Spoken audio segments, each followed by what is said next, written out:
Hey guys, it's Tom Logan back with another video for you, and today we're going to be taking a look at the Lian Li PC-8FI. Now I need to clarify something straight away. I did receive this a month or so ago, and I hadn't got round to opening it, and I didn't notice some damage on the box. And it's my own fault, kind of, but at the same time, basically what happened is it looked like the couriers had a field day on it, and at least one forklift arm had been rammed through the box and made quite an interesting mess on this side. There was some damage on the other side as well. But the side panels are just plain Lian Li, lovely, just one piece of aluminium, all lovely black brushed, like the rest of the case. So today, like good children, we're going to have to use our imaginations that the side panels are still on there. Yeah, what I'm going to do is grab the camera off the tripod now, bring you in for a close look around it, and then we'll go into reviewing what's left of the case.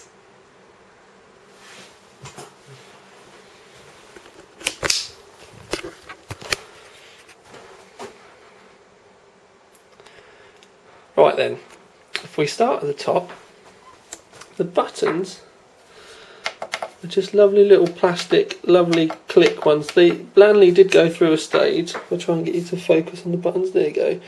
Lian Li did go through a stage of using metal buttons, but on the cheaper cases, the outside of the buttons did grind on the, like the little surround bit, and I wasn't too keen on that. These have got a lovely little positive click when you press them, and all those out there like me with a button fetish will like those. You've also got the audio ports there, but these little blanks cover up the USB 3s and the eSATA. Now, for those of you that haven't had cases like this before, those little covers are to stop dust getting wedged inside when the case is pulling more air in through the case. These stop all the dust getting trapped in all the pins and everything, and also just settling in it as well. But I find that the sucking dust in is the worst problem.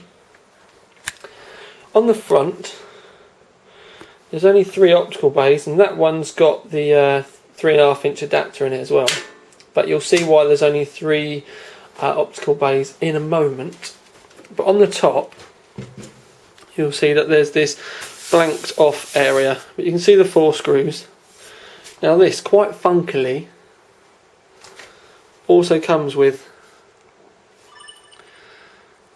a bit of mesh that you can change in as well. So you can put a 140mm exhaust fan in there if you wish, but rather than just having a bit of dust, again, to pour, rather than having a bit of mesh which will pull dust in, you can, you know, if you don't want it, you can just have that lovely clean look on the top of your case as well. Now this feature I really, really like. Moving round to the back of the case, you can see you've got the cables for the audio and the eSATA, the 2 USB 3 connectors, which you would have to pass out the back of the case. So there is an 8th slot, but if you do wish to use them as normal USB 2, Lian Li give you an adapter to put on a USB 2 motherboard header, and then you can just plug them in, which you could just pass out the back of the case and have it all hidden if you wanted. You could just have that sort of like that with the cables in if you so wished. And also with the cables, I'll try and get these loose, there we go, you could poke them out the bottom and then straight out the bottom of the case to try and minimise the amount of cable clutter. And Lian Li do give you a PCI bracket that you can poke the cables through as well. I would actually have preferred that little cable thing to have been much nearer the end, but that's just me being massively picky, as I always am when it comes to cases. Anyway, I'm going to pop you back on the tripod and we'll have a proper look on the inside. Right then, guys and gals, What we're going to do is take a good look on the inside. I've stuck a motherboard in here just for reference, but I've not built it up as I normally would do. As the side panels were damaged and stuff like that, I didn't want to do a full-on, what I'd normally do with a case, and put a full-on rig in there. But we'll start at the front and we'll work our way back. The hard drive cage is very similar to the K62 LAN call, and it's got this sliding fitting on the side, and when it's up like that, that's when the hard drives are locked. So you undo it and it slides down, and you just put the rubber grommets and fittings on the case, and then you literally just slide that through. But this is where it gets a little bit confusing. Well, not confusing, disappointing, I would say the word. I would instantly want to put the connections to the back of the case so that you can have the cables behind.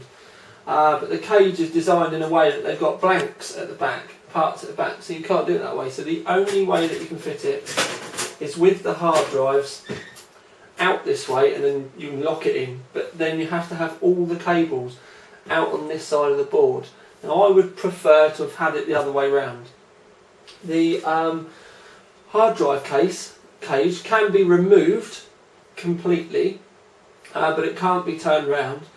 Now being able to remove it is actually, it's a very important part of the case, because if you're looking at having this for a gaming case or something like that, you need to be aware that you are going to have to take this out. Now I've got this GTX 480 graphics card, and this was one of the ones, this is the one again that arrived damaged a little while back, or dead on arrival I should say. Anyway, I use this as a template now for when I'm sizing cases up, because this is a 480 graphics card and this is about as big as they come.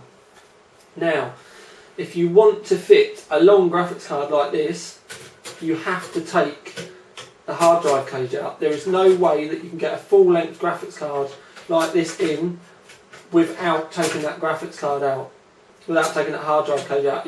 You can't do it.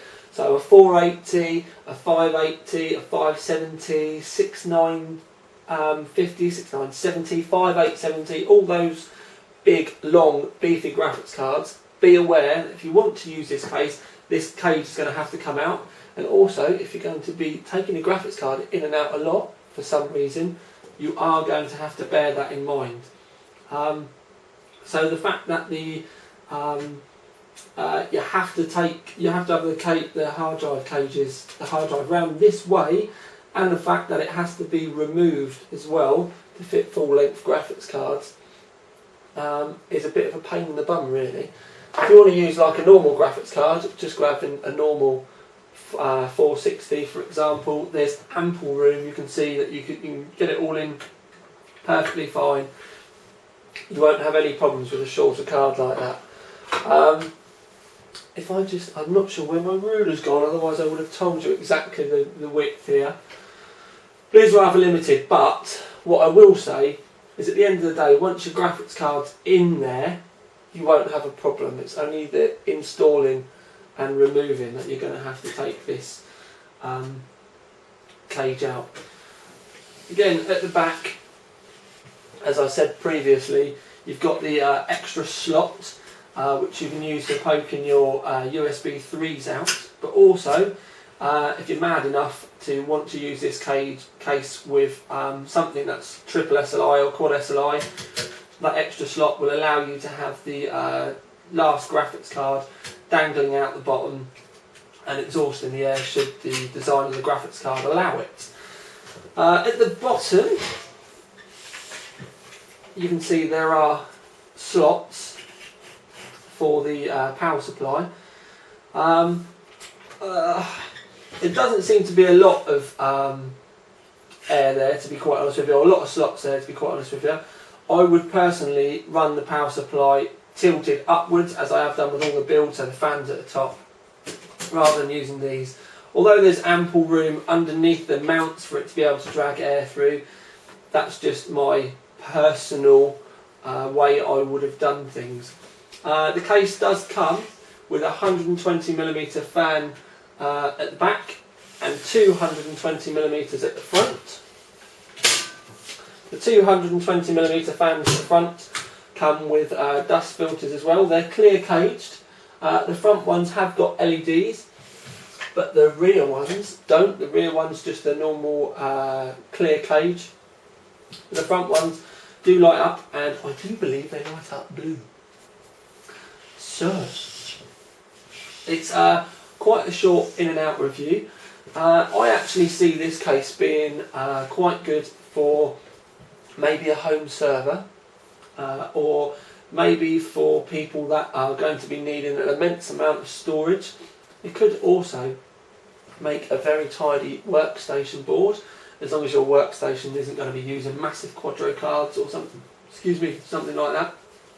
But it's definitely a very sleek, smart looking case. Obviously the build quality is amazing because it's Lian Li. It's all aluminium, all the exterior panels, the brushed aluminium that's also anodised black. There's 2 water cooling grommets at the back should you need them. And if you don't like these toolless fittings, which I'm not 100% sure about them, to be quite honest with you, you can remove that as well. But it really depends on your intended use for it. So, it's sad that I've not been able to show you the side, because if you're a modder, I love Lian Li's. And that big mass of anodised aluminium on the side is perfect for cutting a window out with. But please do remember, because of the hard drives, that you either will have to get incredibly clever with your wiring, or you are going to have a bit of a mess here. If you did take your time, and I do mean take your time, you could have all your cables done very tidily. It is possible, but you will have to put the effort into putting them in there. And once you have put the effort into getting them in there, make sure that your graphics card's already in there, or you're not going to be changing your graphics card for a while. Because I'd hate to see you having to pull them all out and everything. But just remember, with SATA cables, just to show you, you can put your SATA cable in like that, and then when it gets down to the next hard drive cage, grab hold of the next cable. I can't see a SATA easily grabbable. There we go. I found one. Right. When it gets down to the next hard drive, have that ready, and then you can put a zip tie there, and then you can do the same with the next one. And then eventually, when you get to the end, you can just put all of the cables underneath the cage, which they're not going to do easily because I'm trying to show you on camera. But you can have them all in, and you can just have a big loop of cables there. You can do the same with the power cables as well. So, although it is a complete pain in the bum, and to be quite honest with you, that should have been able to have been turned around so you can have it either way. You can get around it if you want to put the effort in. Also, I should mention, because I've just realised I haven't, is that the 2 main optical bays are toolless, so you can just run them around and clip them in. So that's all good. And the 3.5-inch adapter that's in there is removable as well, should you wish to use it for argument's sake, a fan controller, or heaven forbid you wanted to put a 5.5-inch water cooling bay reservoir in there. We'll get my R's. But with a short and quick look at the Lian Li PC-8, I wouldn't, because of the graphics card problems and the way this has to be mounted and the limited kind of places for you to hide your cables, I wouldn't say this would make an amazing kind of like project case or a gaming case where you want to be showing this off to your friends.